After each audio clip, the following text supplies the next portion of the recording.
எனது தலைவன் இயேசுராஜன் மார்பில் சாய்ந்து சாய்ந்து மகிழ்ந்து மகிழ்ந்திருப்பேன்.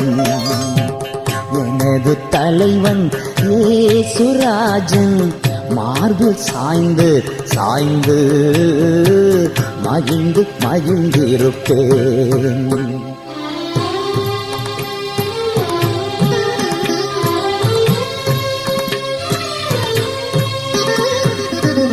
இதய தீபம் எனது தெய்வம் இரக்கத்தின் சிகரம். இதய தீபம் எனது தெய்வம் இரக்கத்தின் சிகரம். பார்த்து பார்த்து ரசித்து ருசித்து பார்த்து பார்த்து ரசித்து ருசித்து பரவச